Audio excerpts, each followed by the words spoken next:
Hello guys, it's Willie from YouTube, and today we're gonna be talking about Meet the Browns with this home cooking. Kwame Brown has been talking for the last 2 weeks. The last 2 weeks this brother's been cooking, and he's invited Judge Joe Browns. So now we got the Browns continuing this mom's cooking. And Judge Joe Brown is saying you ain't got enough ingredients in this sauce. You need to add a couple more people to this sauce.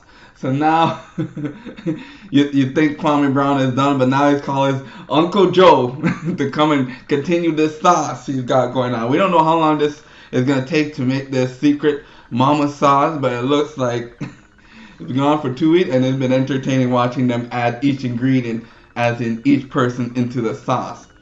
So if you haven't known what's going on, we're talking about Kwame Brown.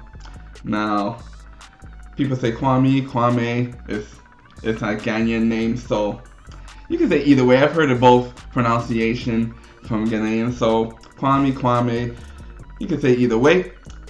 Anyway, so this brother's been, he's 7 foot tall. He got drafted straight out of high school. There was so much hype about him. Being selected by, most people would consider him, Michael Jordan, the GOAT. So being hand selected by the greatest player of basketball of all time, he's gotta be somebody big for MJ to say, I want that guy on my team. So 20 years ago, he picked up Kwame Brown and said that person is gonna be on my team. Just imagine the best player of all time, MJ, decides to pick you. So, there's so much hype around him. He's supposed to be as big as Shaq, as big as Kobe, as big as Iverson. They're all expecting him to be, next best player, another GOAT. And so he gets drafted to the Washington Wizards, which is the basketball team owned by Michael Jordan. He drafted and he said, I can't wait till this brother gets in my team. He gets in the team, and Michael Jordan realized from the first practice that he was going to be a problem. Michael Jordan said, I'm going to do some selective practice with Kwame Brown, and Kwame Brown did not like the practice, or he didn't live up to the standard of the practice with Michael Jordan, because Michael Jordan, he's rough, he's crazy. If you've seen the documentary of The Last Dance, Michael Jordan is no joke when it comes to practice. And he was expecting that from Kwame Brown. Kwame Brown did not have the same ambition, did not have the same drive as Michael Jordan. So Michael Jordan knew early on that he was going to have a problem, and he wasn't what he was expected to. But from the high school games, he could see that, he could dunk, he could drive, he could play basketball real well. But all of those problems came back to haunt the team. So playing a couple of games, and they've noticed that he's not living up to his hype. Now, a lot of people call him a bust. He's not the worst basketball player, but from what they were all talking about, he's supposed to be like Kevin Garnett, he's supposed to be like next biggest player. He was such a big letdown. And this is where all of this hype comes in. His ex-teammate started a podcast, and for the last 20 years, they just been roasting him, making fun of him. It's like, don't believe the hype. And Kwame Brown's been keeping quiet, and now he's had enough. He's had enough of these bullies, his ex-teammates picking on him. Now, Michael Jordan has been silent. Michael Jordan doesn't really like to talk to the media, so he may chime in once in a while, on Kwame Brown, but right now he's been silent for the last 2 weeks. I'm sure he is getting all of these reports. If he's been watching, sports commentator with Stephen Smith, then yes, I'm sure he's getting all of those reports, and he's being quiet so far. But we can expect that from Michael Jordan. He doesn't really talk to the media. Keeps to himself, but that's what we're all waiting for. We're waiting for Michael Jordan, the person that hand selected this brother to come into the NBA draft. That's what we're all waiting to hear from. Is he really a bust? Did he really live up to the expectations? Now, Kwame Brown says that, he has his own YouTube video channel. It's called Kwame A Bust Life. And, he uses that commentator, that, thing that they regard him as a bust, and says that if I'm such a bad player, why am I been playing for 12 years and got $60 million? And the first year that he started playing NBA, he changed the area code for his mom. So he wants to know why people are still coming from him when he's not the worst NBA player. I'm sure there was a lot of hype. He didn't live up to the hype, but he should not be ridiculed as being, as one of the worst players. If you look at his stats, he's not the worst player in the NBA draft. It's just that he didn't live up to all of this hype. So he's asking why are people still coming after him after 20 years later. So now he's just had enough and he's gone to YouTube and now he's starting to fight back. And a lot of people are rooting for him because if you've ever been bullied, you know how Kwame Brown feels. So all the people that have been bullied, they're all rooting for him. A lot of the people in the Red Pill Manosphere, a lot of brothers are really rooting for Kwame Brown. And then there are some people who are still cajoling and picking on him, and now he's decided to roast them live. He's come after Stephen Smith, the NBA commentator. That's the first part of the ingredient to his mama sauce, to come and start roasting Stephen Smith.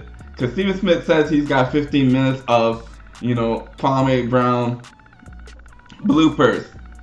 And, even Kwame Brown says he's better than Stephen Smith. Even Stephen Smith has admitted. So he doesn't understand why, Stephen Smith is still roasting him after 20 years. And then the next person he goes after is Jemele Hill, who, really, if you look at Jemele Hill, she said that this lady's always been making fun of brothers, always coming after brothers, always coming after him. So he decided that he's also come to roast her and put her in the Mama Cookin song. And then you got Charlemagne the God, who meant well, in his Breakfast Club. He meant well, he didn't know that it was going to be misinterpreted when he said that people should leave Kwame Brown. It's been 20 years, and then he starts outlining his family, how they're very violent, and he thinks that, Kwame Brown, coming from a violent family, that if people that continue to still come after him, something might happen to them.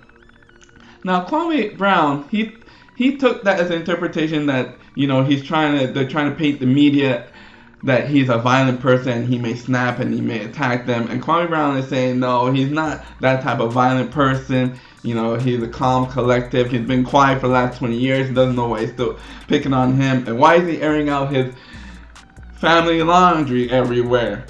So now, he strikes back at Charlemagne and says, Charlemagne, I don't know why you're striking at me, because you got some dirty laundry too. And then he's talking about how he violated a young girl that was 15 years old when he was only 22 years old.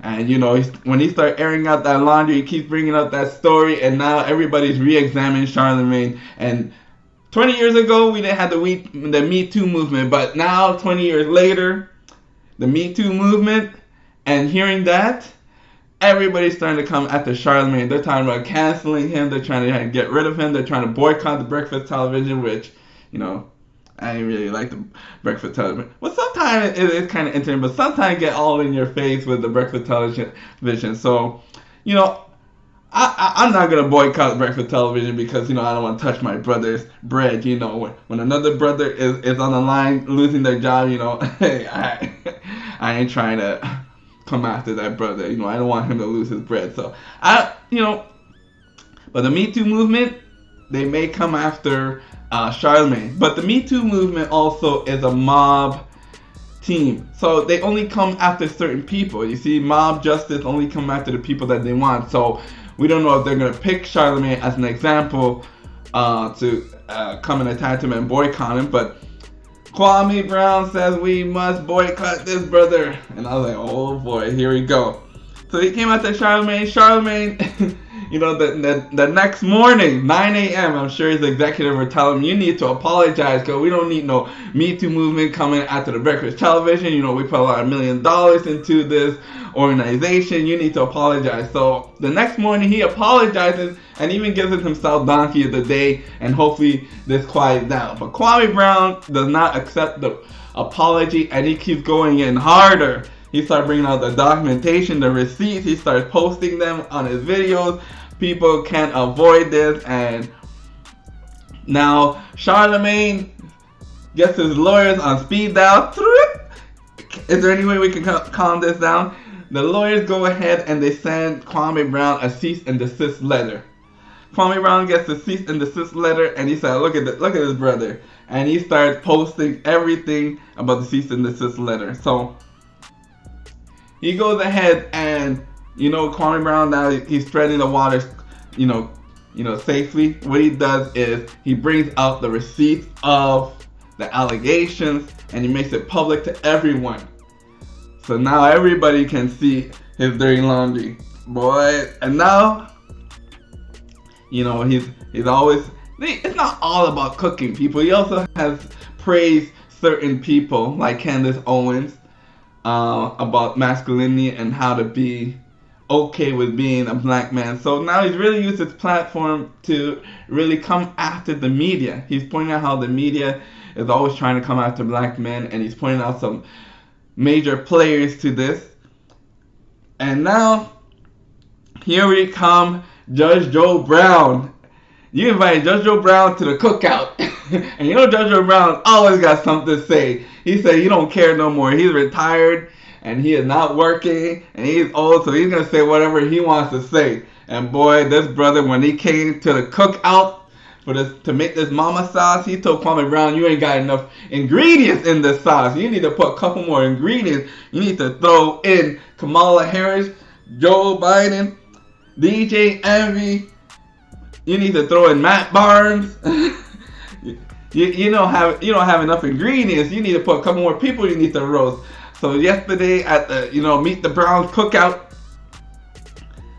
he went ahead and he said that Democratic Party, they all need to be thrown in there for their toxic masculinity. And then you forgot, you need to throw in the alphabet soup in there too. You didn't forget about the alphabet soup. They're all coming after black men. So he threw them all in there. Boy, Judge Joe Brown spent 2 hours, cooking up this sauce. They've been marinating this sauce for at least 2 weeks, and now you got Judge Joe Brown adding in another couple more ingredients, brother. You ain't got enough ingredients in this sauce. So he went ahead and he said the Democratic Party, they've always been on the attack with black masculinity. They've always been, using the media to come after black men. And, this is why you're suffering, Kwame Brown, from the constant attacks on black men, and they use you as an example. If you look at, you talk about Kamala Harris, how, she's not even black, so I don't know why black people voted, and now they haven't got any result from the Democratic Party for the last 100 days. Have they done anything for black people? And Judge Joe Brown said, no, wait.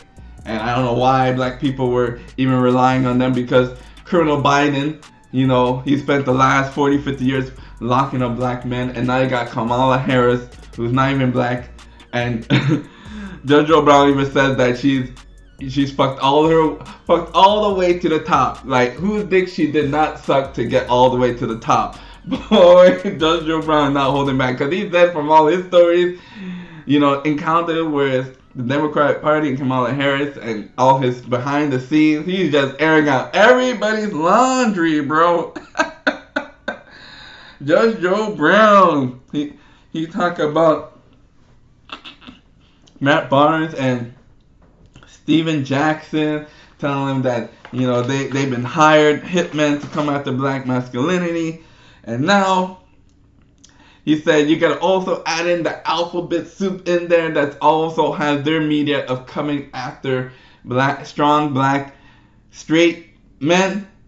And he said this is another tactic. See, the Democratic Party's got this alphabet soup engine that's really coming after you. So the whole 2 hours, Judge Joe Brown was explaining why behind the scenes they were coming after Kwame Brown from ways that he did not see. And brothers, wow, you need to watch the video. If you haven't watched the video, go to Kwame Brown, A Bust Life on YouTube with the cookout with Judge Joe Brown. They spent 2 hours cooking and roasting new ingredients in this secret mama sauce.